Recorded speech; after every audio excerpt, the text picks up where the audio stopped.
सुप्रभात प्यारे बच्चों। आज मैं आप लोगों को मॉरल एजुकेशन या नैतिक शिक्षा के अर्धवार्षिक पाठ्यक्रम के आगे के पाठ 8 चित्रमाला से जोड़ती हूँ। हाँ प्यारे बच्चों, आज मैं नैतिक शिक्षा में चित्रमाला पाठ पर आती हूँ। प्यारे बच्चों, ये हम लोगों का सौभाग्य है कि हम लोग ऐसे देश में हम लोगों ने जन्म लिया जिस देश का नाम भारत और जिसका इतिहास इतना गौरवपूर्ण है कि हम सब अपने आप को गौरवान्वित महसूस करते हैं। हमारे देश में ऐसे महान आत्माओं ने समय समय पर जन्म लिया, ऐसे महान पुरोधाओं ने हमारे देश का पथ प्रदर्शन किया, जिनके पद चिन्हों पर चलते हुए हम पूरे विश्व में आध्यात्म, योग तथा आदर्श और जीवन मूल्य के प्रणेता हैं। भारत का नाम, भारतीय संस्कृति का नाम पूरे विश्व में बड़े ही सम्मान के साथ लिया जाता है। प्यारे बच्चों, इसी श्रृंखला में चलिए हम लोग आज कुछ ऐसे चित्र देखते हैं जिनके अंदर छिपी हुई महान विभूतियों को समझें और जानें। आइए आप सब भी पाठ 8 चित्रमाला खोल लीजिए और पहले ध्यान से देखिए। पहला चित्र है मर्यादा पुरुषोत्तम श्री राम का, दूसरा योगीराज श्री कृष्ण का, तीसरा महाराणा प्रताप का, चौथा छत्रपति शिवाजी का और पांचवा गुरु गोविंद सिंह जी का और छठा नेताजी सुभाष चंद्र बोस का, सातवां स्वामी विरजानंद स्वामी का, आठवां महर्षि दयानंद सरस्वती जी का और 9वां स्वामी श्रद्धानंद जी का और 10वां महात्मा हंसराज जी का और 11वां स्वामी दर्शनानंद जी का और 12वां पंडित लेखराम जी का। प्यारे बच्चों, सबसे पहले हम लोग श्री राम जी के मर्यादा पुरुषोत्तम श्री राम जी के बारे में थोड़ी सी जानकारी लेते हुए आगे बढ़ते हैं। जब जब हुई धर्म कै हानि, बाढ़ई असुर अधम अभिमानी, तब तब प्रभु धरि विविध शरीरा, हरहु कृपा निधि सज्जन पीरा। हाँ प्यारे बच्चों, रामचरितमानस राम के चरित्र का ही उद्घाटन करता है, वर्णन करता है और ये पंक्तियां बताती हैं कि जब जब धरती पर धर्म की हानि होती है और बहुत सारे अधम, असुर और अभिमानी, दंभी लोगों का राज्य होता है, तब तब ईश्वर मनुष्य का शरीर धारण करके सभी मुश्किल और परेशानियों में घिरे मनुष्य जाति के उद्धार के लिए मानव रूप धरकर धरा पर जन्म लेते हैं और ऐसा ही एक अवतार रूप भगवान का, श्री राम का भी है। इन्हें मर्यादा पुरुषोत्तम क्यों कहते हैं? मानवों में सर्वश्रेष्ठ, इंसानों में सर्वश्रेष्ठ चरित्र को प्रदर्शित करने वाले श्री राम एक आदर्श पुत्र, एक आदर्श राजा, एक आदर्श पिता, सब सारे उत्तम गुणों को अपनाने वाले, मर्यादा में रहने वाले, बहुत ही उज्जवल चरित्र वाले व्यक्ति थे, जिनके सारे गुणों को अपनाना हर मनुष्य के लिए एक गौरव और सम्मान का विषय है। प्यारे बच्चों, अब हम लोग दूसरे चित्र की तरफ चलते हैं। योगीराज श्री कृष्ण।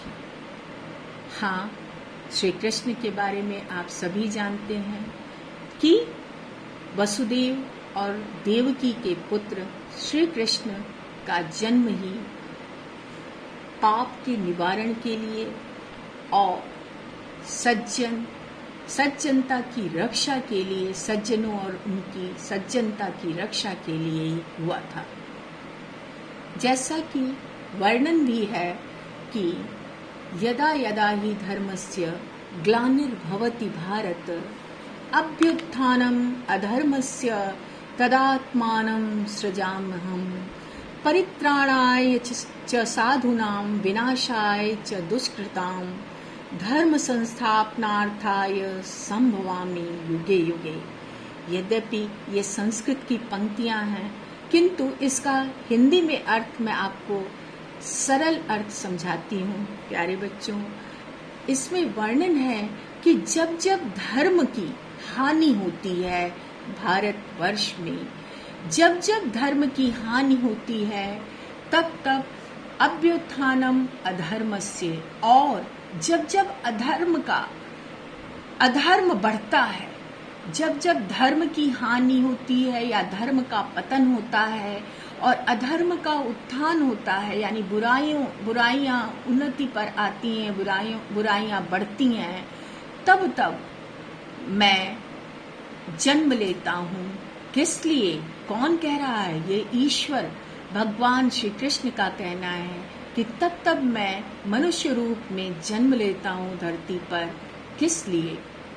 परित्राणाय च साधूनाम, साधूनाम माने सज्जन, परित्राणाय माने रक्षा के लिए, सज्जनों की रक्षा के लिए और बुराइयों के नाश के लिए, बुराइयों के अंत के लिए, धर्म की स्थापना के लिए, धर्म की स्थापना के लिए मैं बार बार युगों युगों में जन्म लेता हूँ।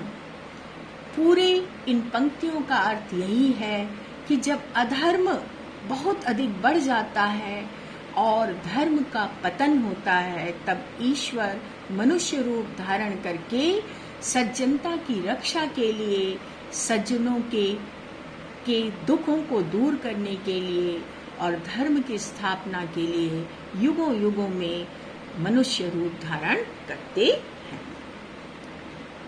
अब तीसरा चित्र आप लोग भी देखेंगे। ये महाराणा प्रताप का चित्र, ये महाराणा प्रताप का चित्र है। महाराणा प्रताप मेवाड़ की राजपूत घराने में इनका जन्म हुआ। सिसोदिया वंश में ये जन्मे और इन्होंने अकबर की अधीनता कभी नहीं स्वीकारी और इसीलिए इन्हें आजीवन मुगलों से युद्ध करते हुए बिताना पड़ा। महान योद्धा, परमवीर महाराणा प्रताप हमें ये शिक्षा, उनका जीवन चरित्र में ये शिक्षा देता है कि हमें अपने देश के लिए, अपनी माटी के लिए, अपनी जन्मभूमि के रक्षा के लिए प्राणपण से आजीवन लगे रहना चाहिए। प्यारे बच्चों, अगला चित्र है, इनके बारे में आपने जाना ही होगा। ये छत्रपति शिवाजी का चित्र है। छत्रपति शिवाजी आप सभी जानते होंगे इनके बारे में। अगर नहीं जानते तो एक छोटा परिचय आप लीजिए।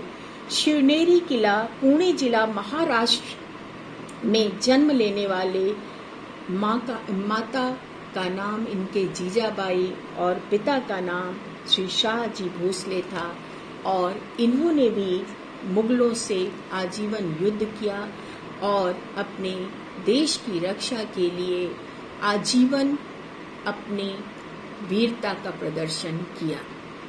प्यारे बच्चों, इन्होंने गुरिल्ला युद्ध या छापा मार युद्ध के ये प्रणेता थे और साथ में इन्होंने औरंगजेब को कई बार औरंगजेब को नाको चने चबवाए।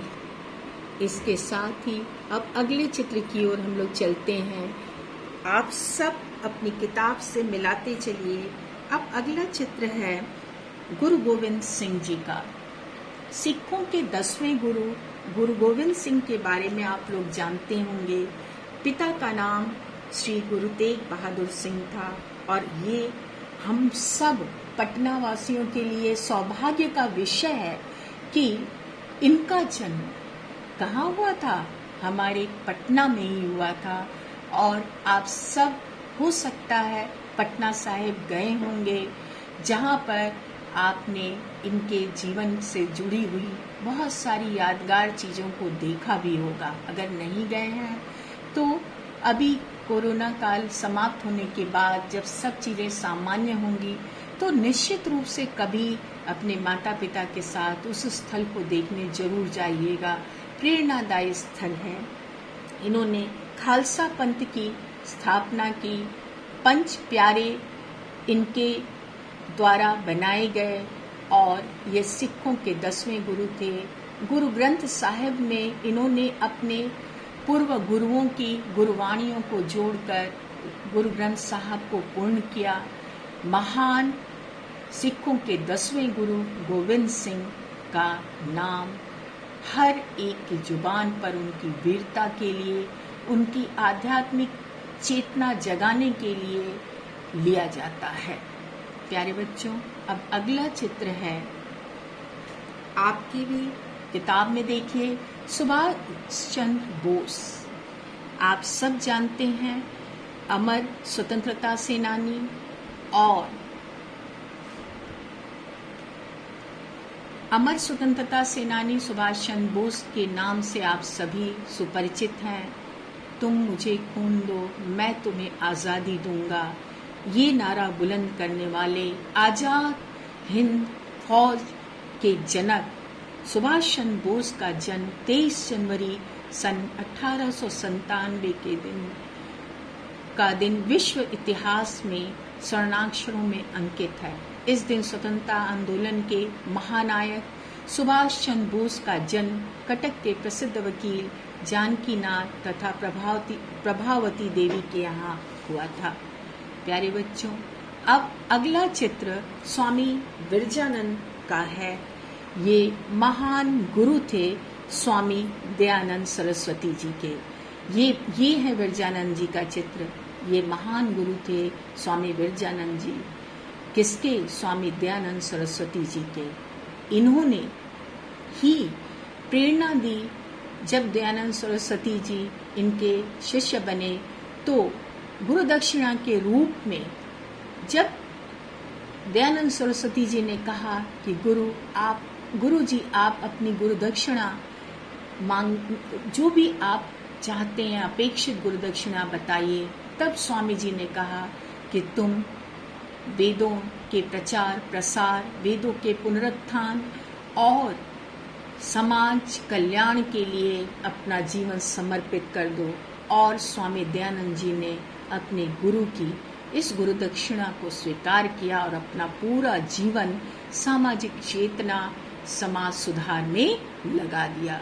स्वामी विरजानंद स्वामी, जो स्वामी दयानंद सरस्वती जी के महान गुरु थे। अब हम लोग अगले चित्र की तरफ चलते हैं। ये वो महान नायक, आर्य समाज के प्रणेता, हमारे दयानंद एंग्लो वैदिक स्कूल में जिनकी छवि हर जगह अप्रत्यक्ष या परोक्ष रूप से छाई हुई है और हम सब इनके अनुयायी हैं। हम सब इनके आदर्शों को स्वीकार करते हैं। हम सब इनको कोटि कोटि नमन करते हैं। स्वामी दयानंद सरस्वती जी। प्यारे बच्चों, अब हम अगले चित्र की तरफ चलते हैं। महात्मा हंसराज। इनके बारे में मैंने पहले भी बताया है। महात्मा हंसराज जी वह महान विभूति थे जिन्होंने न केवल आर्य समाज के लिए बल्कि महर्षि दयानंद सरस्वती जी के ऐसे विद्यालय के सपने को साकार किया जिसमें न केवल भारतीय संस्कृति, वैदिक संस्कृति हो बल्कि एंग्लो शब्द को भी या एंग्लो परंपरा को भी जिसमें जोड़ने की कोशिश की गई। ऐसी एंग्लो वैदिक पब्लिक स्कूलों की श्रृंखला की शुरुआत स्वामी दयानंद सरस्वती जी को श्रद्धांजलि स्वरूप महात्मा हंसराज जी के नेतृत्व में की गई। महात्मा हंसराज जी आजीवन अवैतनिक रूप से इस विद्यालय की श्रृंखला में अपना योगदान देते रहे। आगे स्वामी श्रद्धानंद जी के बारे में अब हम जानेंगे। राष्ट्र आराधक स्वामी श्रद्धानंद जी आर्य जगत से जुड़े, आर्य समाज से जुड़े महान स्वामी श्रद्धानंद जी के बारे में आप सब भी जानते हैं। प्यारे बच्चों, अब हम आर्य समाज के महाधन स्वामी दर्शनानंद जी के बारे में जानेंगे। स्वामी दर्शनानंद जी आर्य समाज के एक सन्यासी एवं शिक्षाविद थे। इन्होंने अनेक संस्कृत गुरुकुलों की स्थापना की। स्वामी दर्शनानंद जी का जन्म माघ कृष्ण 10 संवत 1918 विक्रमी को लुधियाना जिले के जगरांव कस्बे में पंडित राम प्रताप शर्मा के यहाँ हुआ था। इनका मूल नाम कृपाराम था। आर्य समाज के महाधन स्वामी दर्शनानंद जी। अब आपके किताब में जो अगला नाम है, अगला चित्र है, चित्रमाला की अगली कड़ी है पंडित लेखराम। प्यारे बच्चों, पंडित लेखराम आर्य समाज के प्रमुख कार्यकर्ता एवं प्रचारक थे। उन्होंने अपना सारा जीवन आर्य समाज के प्रचार प्रसार में लगा दिया। इस तरह से आप सब ने देखा कि कुछ महान विभूतियों से आप सुपरिचित हुए, इनके बारे में जाने, इनके जीवन और इनके प्रेरणादायी जीवन से प्रेरित होकर हम अपने जीवन में भी कुछ बदलाव ला सकें। यही इनके जीवन के द्वारा सीखा हुआ हमारा सबसे बहुमूल्य योगदान है। प्यारे बच्चों, आइए अब हम इसी के आगे जो आपका अगले पृष्ठ पर प्रश्नोत्तरी है उसकी तरफ बढ़ते हैं। आप भी अगले पृष्ठ को खोलिए। क्या है अभ्यास? निम्नलिखित चित्रों को पहचान कर सामने लिखे नामों के आधार पर सही या गलत का चिन्ह लगाइए। यहाँ पर चित्र जो दिए हैं उसके आगे यहाँ पर इस पूरे स्तंभ में चित्र है, इस पूरे स्तंभ में नाम है और यहाँ पर आपको चिन्ह लगाने हैं। लेकिन क्या ध्यान देना है कि ये चित्र इस नाम से मैच कर रहा है कि नहीं। तो यहाँ आपने देखा ये श्री राम का चित्र है, निश्चित रूप से श्री राम का चित्र है, तो यहाँ पर आप राइट का निशान लगाएंगे, सही का चिन्ह लगाएंगे। और दूसरा चित्र ये छत्रपति शिवाजी का चित्र है, तो आप क्या करेंगे? यहाँ गुरु गोविंद सिंह लिखा है, तो यहाँ पे तो कभी नहीं लगाएंगे राइट, यहाँ क्या लगाएंगे? गलत का चिन्ह, रॉन्ग का चिन्ह, यानी नाम से ये चित्र मैच नहीं कर रहा। और तीसरा चित्र ये सुभाष चंद्र बोस जी का चित्र है ना? ये सही है, तो यहाँ पर आप राइट का निशान लगाएंगे, सही का निशान लगाएंगे। और चौथा चित्र ये योगी राज श्री कृष्ण का चित्र है और नाम क्या दिया है? शिवाजी। ये शिवाजी का तो बिल्कुल नहीं है ना?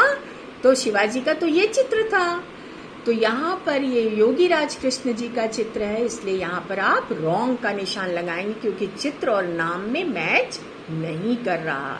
और ये महाराणा प्रताप का चित्र है और ये नाम भी महाराणा प्रताप लिखा है, तो ये मैच कर रहा है, इसलिए आप यहाँ सही का चिन्ह लगाएंगे। और ये क्या है? ये चित्र किसका है? श्री गुरु गोविंद सिंह जी का चित्र है और नाम क्या लिखा है? श्री कृष्ण।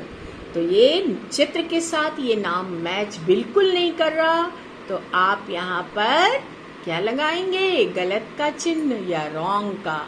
ठीक है बच्चों, तो यहाँ पर आपने राइट लगाया, यहाँ पर आपने रॉन्ग लगाया, यहाँ पे आपने राइट लगाया, यहाँ पे आपने रॉन्ग लगाया और फिर यहाँ पर आपने राइट लगाया और यहाँ पर आपने रॉन्ग लगाया। चलिए हम अगले पेज पे चलें।